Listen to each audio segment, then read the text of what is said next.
Evidently, this one isn't about Mob. Sorry. It would be the predictable course of action considering my previous videos. As of right now, I've already covered the two characters whose on-screen presence are perhaps second only to Mob himself. Dimple and Reagan are deuteragonists. They follow our titular Esper through pretty much the entire series, and for that reason there's a lot to say about them just from how they're depicted on a surface level. But Mob Psycho 100 isn't a series that's best enjoyed on a surface level. I sure hope I already proved that by talking about it pedantically for an hour and 8 minutes. Even in the side characters, there's a lot of detail and nuance that goes into their writing that is really worth taking the time to look into. It's an aspect of its writing that I would really like to explore more in this video series? I guess this is a series now. So in this video, I'm going to be doing something a little bit different and analyzing the writing of Ritsu Kageyama and Teruki Hanazawa, respectively. I don't think it would be wrong to refer to these guys as main characters, as they tend to be pretty involved in the actual plot most of the time. But they don't have quite the amount of on-screen presence as Reagan or Dimple, for instance. Both Ritsu and Teru have their initial character arc in Season 1, and while that is where we get the bulk of their more obvious exploration and development, that doesn't mean they suddenly become irrelevant or one-dimensional after that. I'm gonna divide this video into two parts, one for Ritsu and one for Teru. By the time this video comes out, Season 3 will probably already have concluded, so for that reason I'll just divide each of the sections by season or arc so you can avoid spoilers that way. Let's start with Ritsu. I think the reason why Ritsu isn't as appreciated as a lot of other characters in the show is because people often have a hard time figuring out the reasoning behind his actions, especially earlier into the series. I myself admit that I've been guilty of this too. It's honestly not until writing for this video that I put too much thought into not only Ritsu's actions, but also how his thoughts and feelings inform them. So let's take a look at them together, shall we? Ritsu Kageyama is Mob's younger brother of 1 year. Similarly to Reagan, Ritsu is established from the get-go to be a foil to Mob in a lot of ways. He's athletic and intelligent, and he does well in school. He's outwardly confident and easygoing, making him really popular around his peers. And despite only being a first year, he's even in the student council. And unlike his brother, Ritsu doesn't have a bit of psychic power. For all these reasons, Mob really looks up to Ritsu. Not that he has a choice, considering Ritsu is taller than him. But Mob openly envies Ritsu's popularity and resourcefulness, considering his powers to be inferior compared to Ritsu's genuine life skills. But Ritsu views himself in the exact opposite way. Though he has the approval of his family and peers, what Ritsu really longs for is self-actualization, to be able to reach a point where he values his own life and ability. In his mind, psychic powers are what he needs to achieve this. He has a deep-seated inferiority complex from spending his entire childhood viewing his brother's powers as a completely normal part of life, yet having none of his own. When Mob was young, he always promised Ritsu that he would get powers of his own someday, but that never came true. We don't know a lot about Ritsu this early on, but there's one flashback in episode 5 that's really important for contextualizing Ritsu's entire character in Season 1. It's unclear when exactly this takes place, but Mob looks around the same age as he was when he met Reagan, so Ritsu would probably be around 8 or 9. The two are walking together when a group of teens confronted them and stole their New Year's money. Ritsu tried to fight back to no avail, and when Mob tried to save him, he was shoved back against a wall and blacked out. When he came to, both the teens and Ritsu were on the ground in a pool of blood, his powers having taken over his will while he was unconscious and harmed them. Years later, both Ritsu and Mob are clearly traumatized by this, but they express it in vastly different ways. In Mob, this trauma manifests as his fear of himself, and his reluctance to use his powers for anything at all. The way Ritsu coped with this is a lot more complicated, however. Realistically, a kid that age would be absolutely terrified of anything that injured them to such an extent. But this situation is different because what happened to Ritsu that day sincerely wasn't Mob's fault. Mob had to deal with the guilt and pain of that event for the rest of his childhood, and to prevent himself from adding to that burden, Ritsu internalized his own trauma in ways his brother couldn't see. We see this clearly in a brief flashback Mob has of Ritsu recovering after the incident. It's really brief, but it's always really caught my attention. This little memory is probably the first time Ritsu ever had to hide his true emotions and put on a supportive front for Mob's sake. And in the scenes of him with Mob in early Season 1, this supportive front is really all we see. Ritsu lies and denies having been hurt by Mob when they were kids when he brings it up after his fight with Hanazawa. He makes sure Mob knows that he can talk to him if anything is troubling him, and overall he acts a lot more like an older brother than a younger one.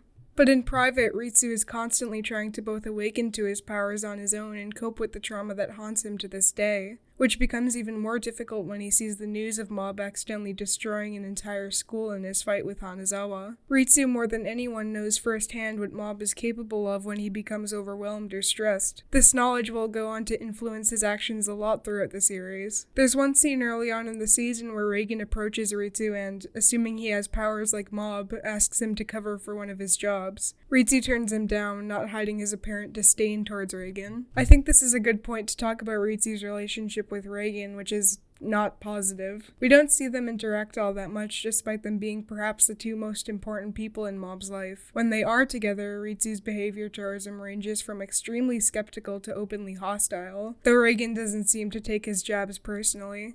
It's pretty obvious this contempt comes from the fact that Ritsu knows Reagan is lying to Mob about his powers, and his general protectiveness towards his brother. But it's also possible that this coldness stems from jealousy towards Reagan for being able to help Mob cope with his powers in ways Ritsu himself was never able to do, in spite of his lack of abilities. But we have plenty more psychoanalysis to go, so let's not get ahead of ourselves. After school one day, Ritsu is approached by a man mistaking him for Mob, who invites him to come to a psychic awakening lab, with more kids who will help him train his powers.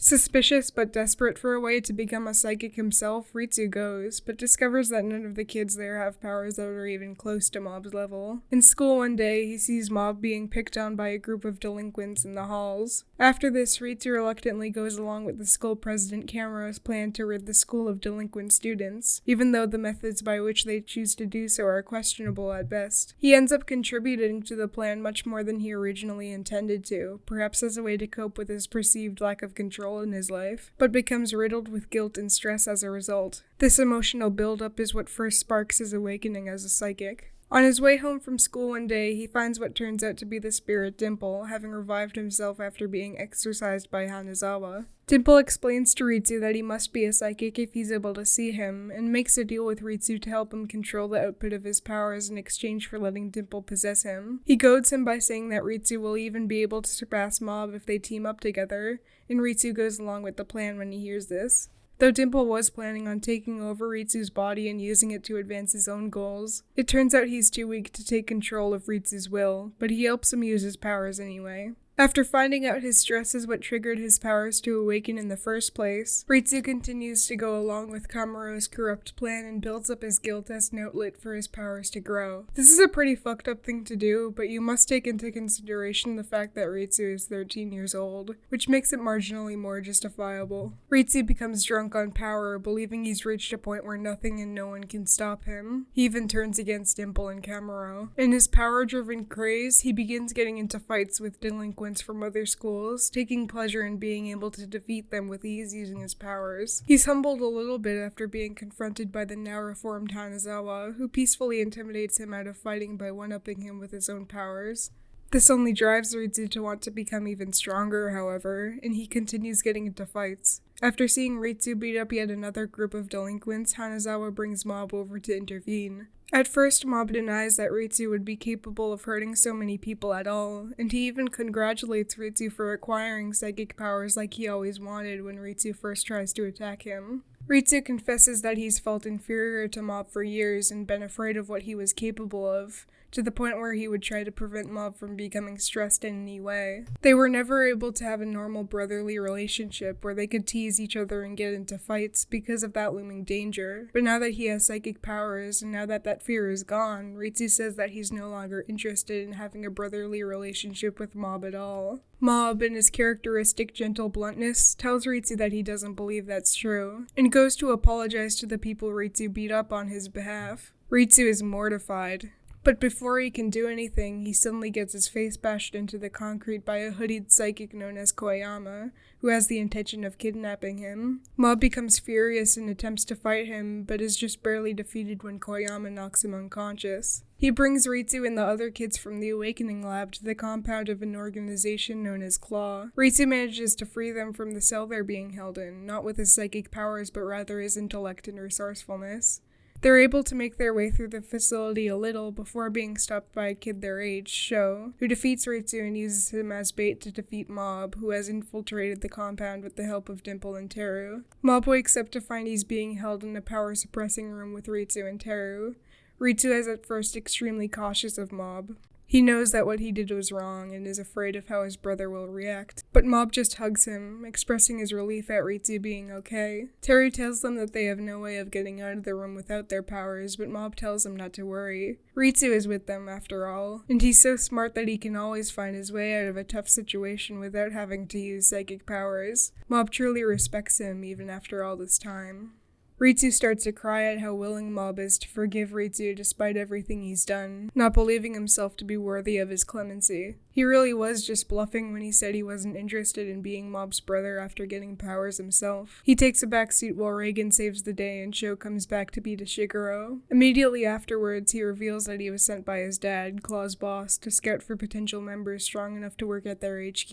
He expresses his disappointment at finding no one worth his time, but before he leaves, he seems to imply that Ritsu actually did catch his attention. At the end of the season, Ritsu is seen talking to the class president, Kamaro, who admits that what he did was wrong and goes with Ritsu to apologize to one of the delinquents they framed. Afterward, they see Mob jogging with the Body Improvement Club, and Ritsu tells Kamaro that despite his appearance, his brother is stronger than anyone. So yeah, there's Ritsu's initial character arc over and done with, where he starts off internally resenting both Mob and himself and hiding his true feelings from everyone in his life. Ritsu comes to terms with the fact that his deep-seated problems cannot be solved by something as trivial as psychic powers, but instead through honest motivation to live a meaningful life. He also learns that, in spite of their complicated relationship and past, Ritsu really does unconditionally love his brother, as Mob does him. It's a lot longer than Teru's, to be fair, but just because his initial motivations and general problems may be over and done with, that doesn't mean we're out of the woods yet. Now, from this point forward, Ritsu is mainly involved more in the arcs that focus on the, main plot, for lack of a better word. So I won't mess around with talking about the parts that don't apply to him. With that said, let's look at the... During the setup of the final arc, Ritsu sees how hard he's trying and helps Mob train for the marathon by doing his chores for him, even covers for him at Reigen's office with Teru's help. On the day of the marathon, Ritsu hesitates to go on ahead when he sees Mob stumble and scrape his knee, but eventually continues anyway. When Mob wakes up after passing out and hears Ritsu got 9th place, he's visibly proud of his brother in spite of his own failure. Back at home, Mob's family is waiting for him to get home when the doorbell rings. Ritsu answers it to find Sho, and we get a very ominous cutaway from his threatening face to Mob discovering his house up in flames. That's just a fake out though. Well, technically Sho did burn Mob's house down, but he didn't actually kill his whole family, so no hard feelings. When Ritsu answered the door, Sho convinced him to accompany him on his quest to take down his dad, and the two of them convinced Ritsu's parents to evacuate under the guise that he won a free vacation voucher for them to use. So much weird shit goes on in the show that you kind of become immune to it after talking about it so much, but it's little moments like this that still get me. Like, what the fuck am I talking about? Anyway, Sho then burned down the house without Ritsu's knowledge in order to incite Mob to use his powers, but I'm sure we all did worse when we were 13. Ritsu gets up in arms when he hears Sho imply this and warns him against angering his brother, but Sho just laughs. Sho, as I'm going to talk about in just a bit, is a very important character to discuss when talking about Ritsu's characterization in the second season. But what's this guy's deal anyway? Sho Suzuki is the son of Toichiro Suzuki, the boss of Claw and the main villain of this whole arc in the story. Like his dad, Sho was born with psychic powers, and for most of his childhood he was raised like any normal kid. But once Toichiro created Claw and became more and more power-hungry, his mother left them and Sho ran away from home. He began plotting ways to take down his father's organization and recruiting espers of his own to do so, though he internally had no real disdain for his father. Sho noticed Ritsu all the way back in Season 1 because he saw how willing Ritsu was to use his powers compared to Mob, and how Ritsu wasn't really intimidated by Sho's powers because of his prior experiences with his brother. After he recruits Ritsu, he only notices more and more how similar the two are, specifically in their relationships with their respective esper family members. Ritsu himself notices these similarities too. From his own experience, Sho is able to recognize Ritsu's protectiveness of his brother as thinly veiled fear. Ritsu knows firsthand what his brother's powers are capable of, as Sho does with his father. Mob and Ritsu's relationship does improve a lot throughout the course of Season 1, but this part of the series is where we really start to see Ritsu tackle some of his ingrained fear of his brother's powers, which is something that he struggles with from the beginning. We even see a flashback at the beginning of this arc of Mob's powers going spiraling out of control when he and Ritsu were children. Sho is kind of the perfect medium for Ritsu to do this. He knows from his own experience that Ritsu's feelings toward his brother are more complicated than he's willing to admit to himself, and he encourages Ritsu to face some of his feelings the way he has with his dad. This also makes their friendship really convincing, despite the fact they've only properly known each other for a little while at this point. Like Ritsu, it's also implied that Sho has some sort of inferiority complex about his father's powers.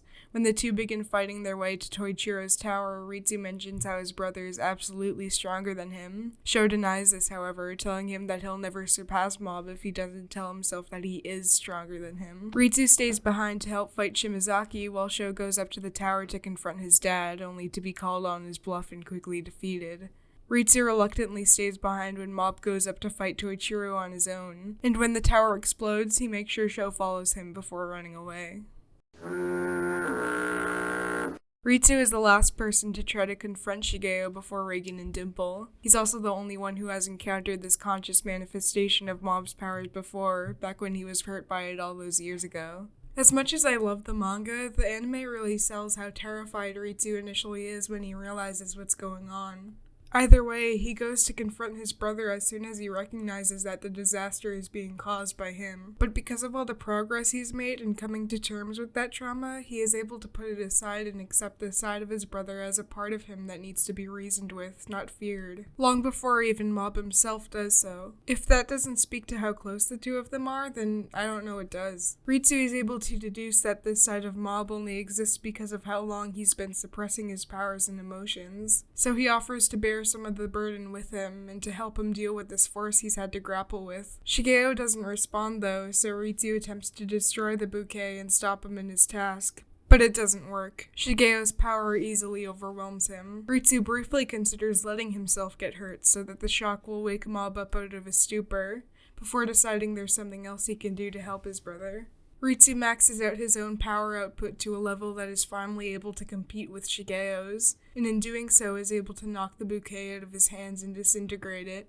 Immediately after doing so, Ritsu comes to the conclusion that the reason why he's been trying to strengthen his powers for so long was for this very moment. Despite wanting them for so long, his powers have never served any real value to him up until now. Contrary to the way he's reacted to everyone else's interference, Shigeo doesn't lash out at Ritsu or try to hurt him in any way. We later find out that this is because Ritsu is one of the few people that Shigeo actually trusts, as he knew Mob during the time when he still embraced his powers. Instead, he simply regenerates the flowers and blows him away before continuing forward. Ritsu, now weakened, lays on the ground and remarks that Shigeo didn't lay a finger on him, so therefore he really must be his big brother after all. Wow, so many character arcs reach their resolution in this part of the story.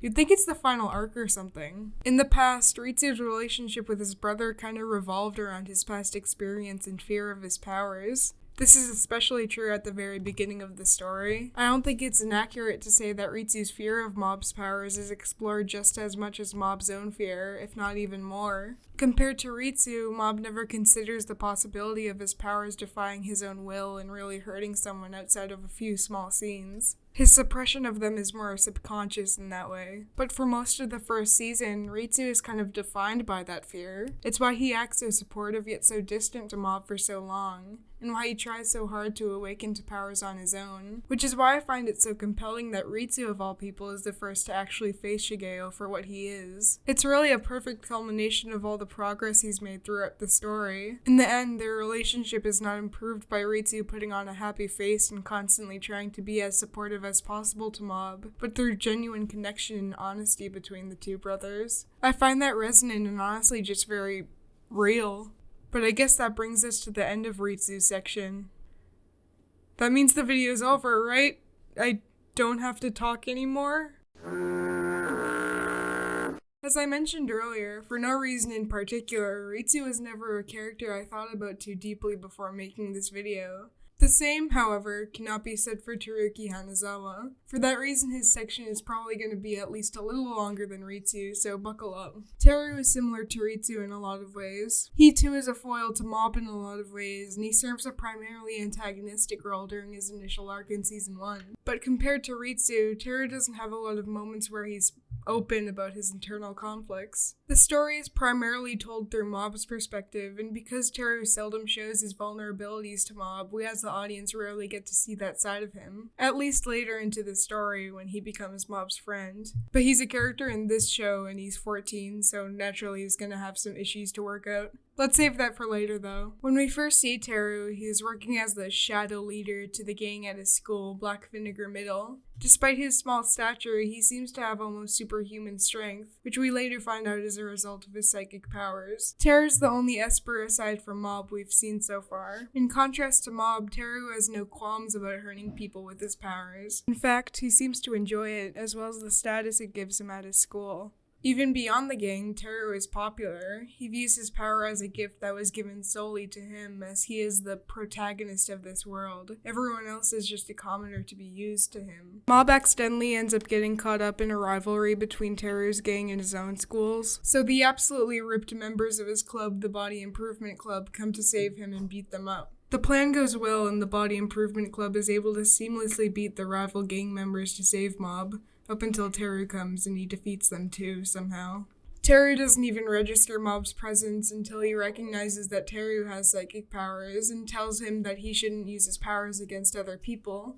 Teru is horrified that Mob, another Esper like him, exists. Mob offers to make friends with him, but Teru immediately tries to attack Mob and assert his dominance over him. But Mob remains on the defense, deflecting his attacks with ease. It reaches a point where Teru's attacks begin to destroy entire parts of the school. He sends Mob through walls, throws statues at him, but when he gets to the home ec room, he decides to use knives to make Mob fight back instead. But when Mob deflects them, he accidentally shears the hair off the top of Teru's head. This is when Teru really gets angry. He wasn't trying to kill Mob before, just test his strength. But now the conflict is personal, at least in his eyes. As Teru attacks him without hesitation, Mob asks him why he's so adamant that he fight back. This is where we see Teru's character and motivation laid out. Teru views himself as quite literally exceptional. He has never met another person with abilities like his own, so he believes he was chosen to have them. The world revolves around him and him alone. This is gonna come up again when I talk about his past, so keep it in mind. As soon as he met Mob, he perceived his very existence as a threat to his worldview. The reason why he fights Mob is to try to prove to himself that he's still the strongest, still the exception. And when Mob tells him that he doesn't want to fight him for fear of hurting Teru, he takes it as an insult. Eventually, Mob comes to a realization, and he bluntly tells Teru exactly what he thinks. He thinks that Teru is the same as him, and that he lacks any confidence in himself outside of his psychic powers. Without his psychic powers, he's nothing. Where Mob desperately tries to improve his practical skills beyond that by exercising and so on, Teru overcompensates for his lack of confidence and genuine self-worth by making his powers his entire identity. And when he sees his insecurities reflected in this average, unexceptional boy, he responds by trying to destroy him. Teru realizes he can't beat Mob with his powers, but there's still no going back for him. Mob has seen Teru for what he truly is. Teru's very existence hinges on the way this altercation ends. So, in the end, Teru, with all the inelegance of the very commoners he despises, uses his own hands to choke Mob to unconsciousness. And for a minute, it seems that this is where the conflict will end. But Teru fucked around, and now he must find out why Mob is so reluctant to use his powers on others. Mob, unconscious and driven by the will of his raw power, blows the clothes off Teru's back, destroys the entire school, and launches him into the sky. Teru, floating above the storm and finally having been proven that he's not as strong as he always believed, comes to the conclusion that he really is a commoner after all. Mob is inconsolable after seeing the damage he caused, and reconstructs the entire school in his grief. Afterward, Teru attempts to make amends with Mob, but finds he has nothing to say, having been thoroughly defeated. This is where Teru's initial character arc concludes, with him learning the error of his ways and being changed by his encounter with Mob. But we're not done with him just yet, don't worry. We see Teru next during Ritsu's character arc. Not only has he stayed true to his word and changed his ways, but he's also overcompensated for his loss of hair with a very tall wig. Throughout these next couple episodes, he very clearly demonstrates the fact that he has thoroughly changed. Twice he makes an effort to stop Ritsu from using his powers against others, claiming to sympathize with him and his self-centered worldview because of his own experience. Even after the incident at the school, Teru seems to hold no hard feelings toward Mob whatsoever. He brings Mob back to his apartment after he's defeated by Koyama. There, Teru provides some more insight on the nature of Claw, having had experience with them in the past. He knows Mob won't be able to defeat them on his own, no matter how adamant he is about saving Ritsu. Okay, here's where I'm going to pause and get a little more into speculation territory. Bear with me. Despite being a literal middle schooler, Teru lives alone. It's shown to us pretty clearly in the scene after Mob fights Koyama. Dimple comments on it, but Teru doesn't respond. The fanbook tells us that Teru had at least one of his parents living with him at any given point in time up until he was in 4th grade, after which they hired a nanny to look after him. He called them to say that he wanted to live alone when he reached middle school. With this in mind, I think a lot of the stuff he talks about during his initial encounter with Mob makes a lot more sense. And before you go in the comments saying that I'm reading too much into things or something like that, I think these details are absolutely intentional. Mob Psycho hasn't shied away from exploring the concept of kids dealing with more than they should have to. Just look at the 7th Division arc and Reigen's entire speech toward the end there. No 9 or 10-year-old kid should have to live without either of their parents in their life. Neither should a middle schooler, in fact. And unfortunately, no matter how busy they may be, good parents don't just up and leave their kid like that.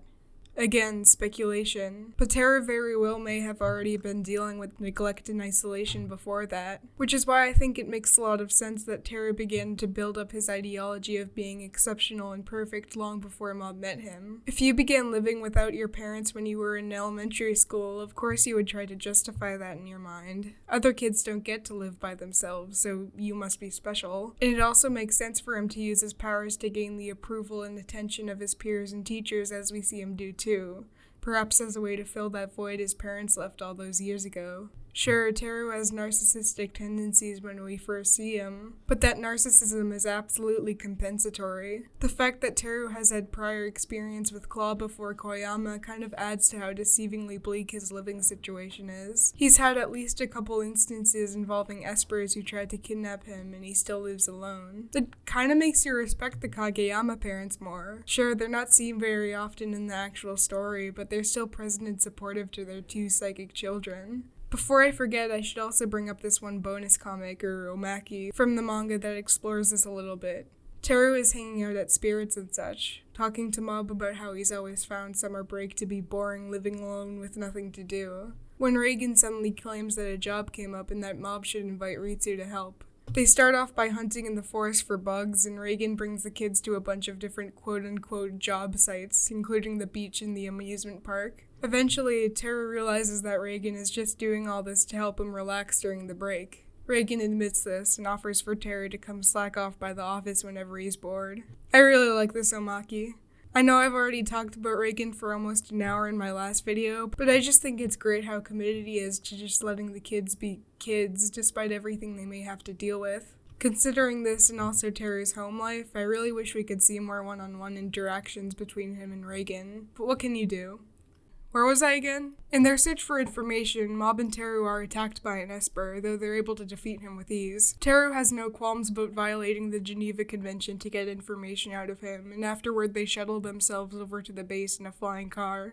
Teru is confident enough in his abilities to split up with Mob and Dimple during their search. He puts on his delinquent bully facade to aid him in bossing around the low-level goons, but he's stopped in his tracks by a member of the upper echelon, who he is just barely able to defeat with a little bit of quick thinking. It's clear he's still pretty shaken by the encounter though, and he's immediately defeated by a couple other guys following this. After this point, Teru begins using fire and confrontations more himself. This will come up again later. Like Ritsu, Teru doesn't do much during Reigen's takedown of the 7th Division, except for accidentally getting his hair chopped down to a normal length by Sakurai. Afterward, he begins helping the espers at the Awakening Lab train their abilities.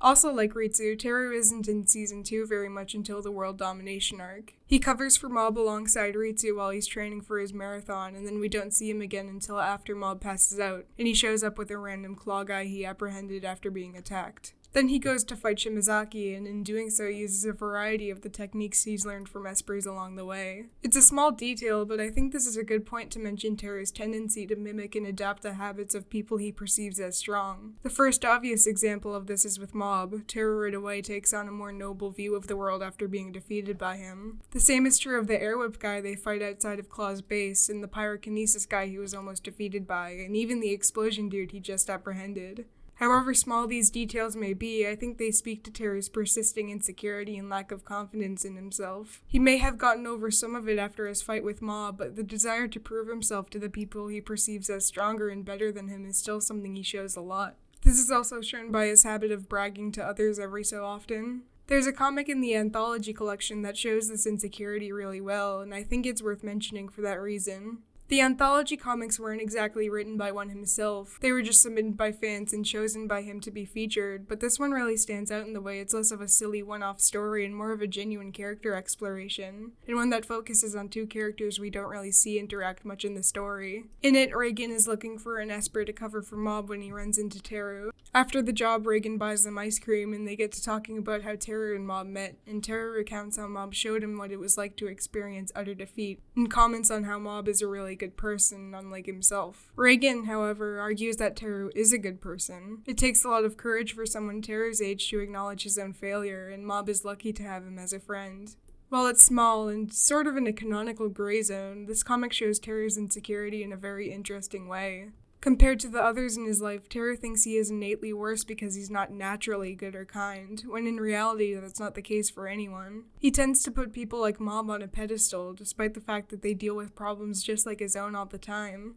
I wish I could say that we get more of these nuanced little moments with Teru more in the rest of this arc, but that's unfortunately not the case. He's defeated by Shimazaki the first time around, and afterward he develops a fever as a natural response to any sort of failure, which is completely normal and healthy and definitely not an underlying sign of any sort of psychological issue. The second time he fights him, he's beaten up pretty brutally again, but is eventually able to get the other hand with the help of his allies. We see him once again after the explosion that creates the Divine Tree as he helps Ritsu, Reagan, and Dimple find Mob buried within it. Here, he teasingly claims that he still views Mob as his rival after their fight, and therefore they must stick together. Seeing as entire parts of the city are destroyed, Reagan offers to let the kids stay at his apartment. Teru turns him down and goes back home to find his apartment almost entirely destroyed. It's treated as kind of a punchline in this scene, but where did he go after this? I guess we can assume that he went to stay with Reagan, but does Teru even know where he lives? His apartment does seem to be intact in the third season, but it's unclear if it just got repaired or he had to move entirely. Did Teru's parents come home after this, or did he just have to figure everything out by himself?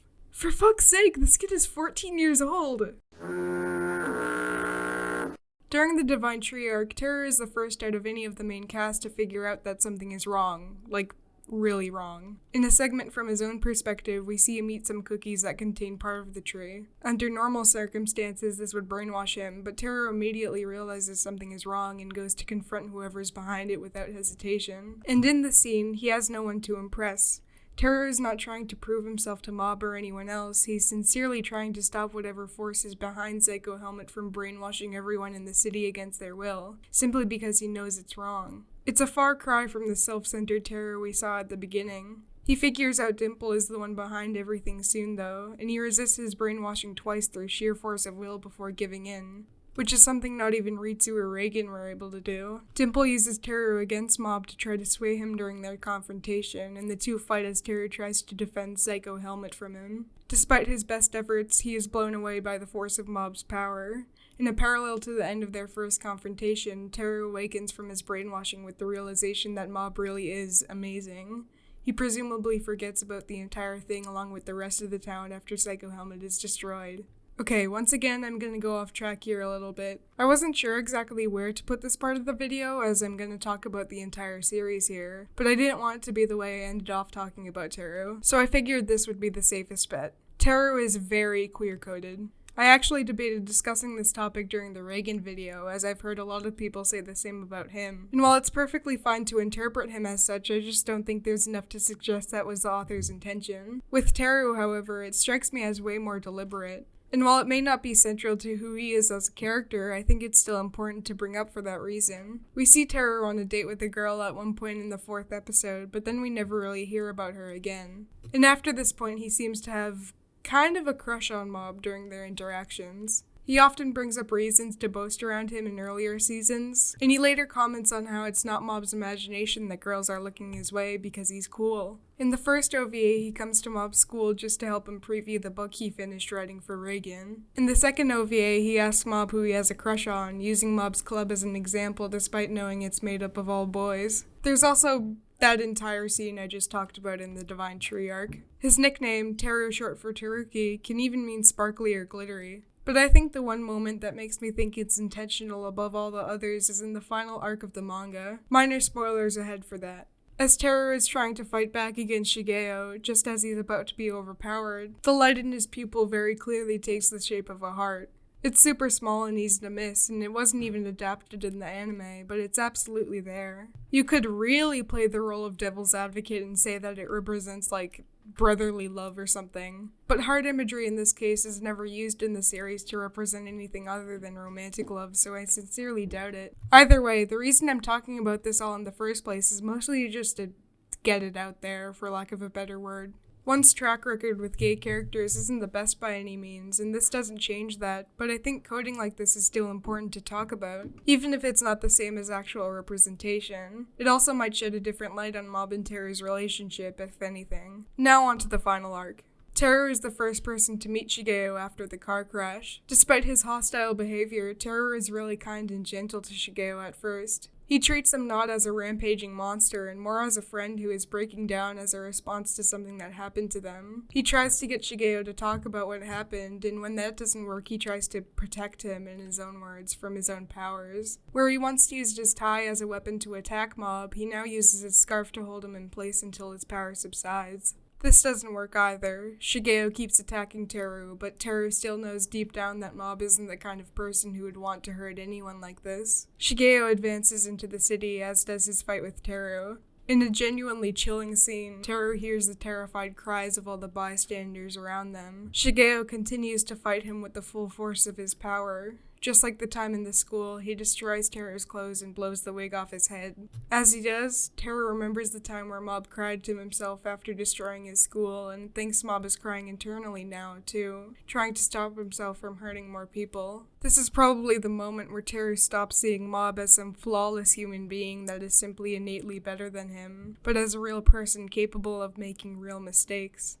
With the last shred of his strength, Teru begs Mob to stop. He uses his powers to get all the bystanders around them out of harm's way, deciding that this is his victory against his rival he's been seeking all along. Then, he collapses at Shigeo's feet.